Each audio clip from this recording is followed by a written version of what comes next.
Assalamualaikum warahmatullahi wabarakatuh. Bagaimana kabar anak-anak semua di rumah?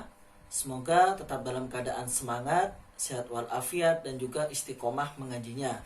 Di video kali ini, Pak Ustadz akan memberikan materi akidah mengutip dari kitab Wasaya Al-Abalil Abna, materi tentang pesan terakhir daripada kitab Wasaya. Sebelum memulai pelajaran, alangkah baiknya kita memulai dengan bacaan basmalah, dengan harapan semoga apa yang Pak Guru sampaikan bisa bermanfaat dan juga bisa diamalkan dalam kehidupan sehari-hari. Mari kita mulai. Bismillahirrahmanirrahim. Oke, alhamdulillah. Akan saya bacakan terlebih dahulu pesan-pesan terakhir bagian pertama. Jadi nanti di video selanjutnya akan ada pesan terakhir bagian kedua. Bismillahirrahmanirrahim. Wahai anakku, perbanyaklah membaca Al-Quran. Hafalkanlah ayat-ayatnya yang mulia sampai di luar kepala. Apabila kamu membaca Al-Quran, janganlah sekedar membaca tanpa merenungi kandungan maknanya. Bila kamu merasa sulit memahami suatu ayat, kembalilah kepada kitab-kitab tafsir atau pendapat salah seorang ulama, niscaya kamu akan memahami maksudnya. Jadi di dalam pesan terakhir ini kita difokuskan atau kita diperintahkan bahwa bukan hanya membaca tetapi juga menghafalkan ayat-ayat Al-Quran. Apabila kita membaca Al-Quran, jangan hanya fokus kepada kita hanya membaca. Jadi kita harus memahami isi-isinya. Bagaimana cara memahami isinya? Yaitu dengan kembali kepada kitab-kitab, atau dalam bahasa sederhananya itu kita harus belajar ilmu-ilmu atau kitab-kitab yang bisa atau yang fokusnya ke pentafsiran Al-Quran itu sendiri.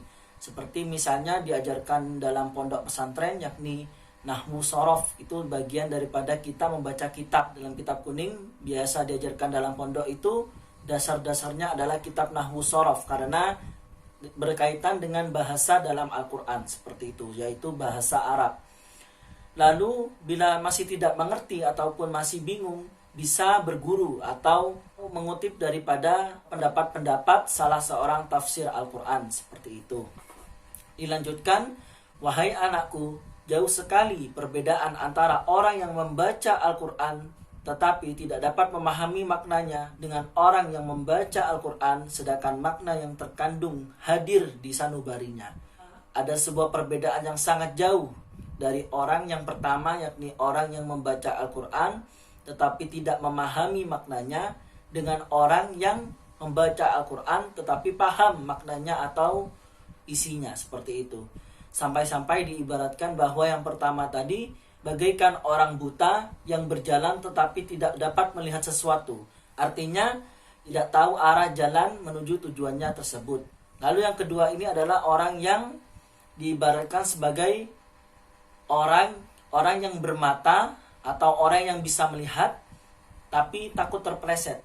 Jadi maksudnya adalah ketika kita berjalan misalkan untuk menuju suatu tujuan kita, di tengah perjalanan kita mendapati ada batu, kita menghindari daripada batu tersebut di tengah jalan. Seperti itu permisalannya, dari ibarat bahwa orang yang dapat melihat dan takut terpeleset seperti itu. Dilanjutkan, banyak orang membaca Al-Quran tetapi Al-Quran melaknatinya. Allah tidak menurunkan kitabnya yang mulia itu hanya untuk dibaca tanpa pemahaman. Bukan sekedar membaca dan memahami maknanya saja, melainkan untuk dilaksanakan perintahnya, dijauhi larangannya, serta agar manusia dapat berakhlak mulia dengan apa yang terkandung dalam ayat-ayat yang mulia tersebut. Bacalah Al-Quran dengan tujuan untuk mengikuti perintahnya, menjauhi larangannya, serta berakhlak dengan akhlaknya.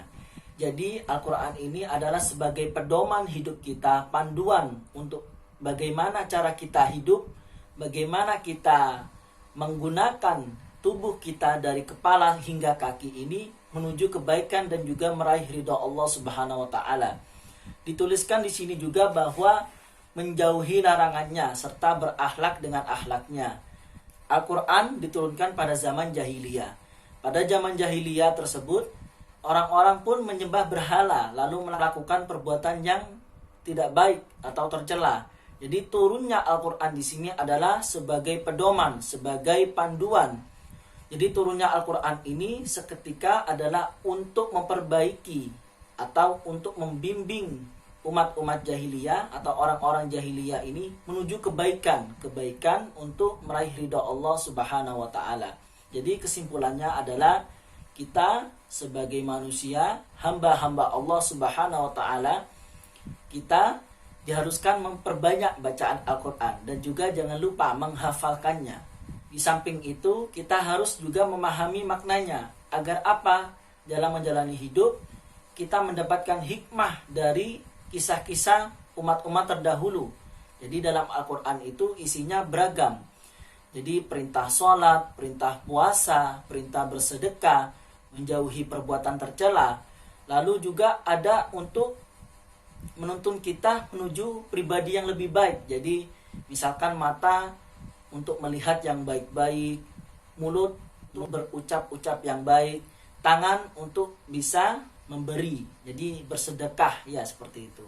Oke, materi kali ini, materi bagian pertama, pesan terakhir kitab Wassoya bagian pertama telah saya jelaskan. Tetap semangat membaca Al-Quran, tetap semangat beribadah, dan juga jaga kesehatannya di rumah. Terima kasih. Wassalamualaikum warahmatullahi wabarakatuh.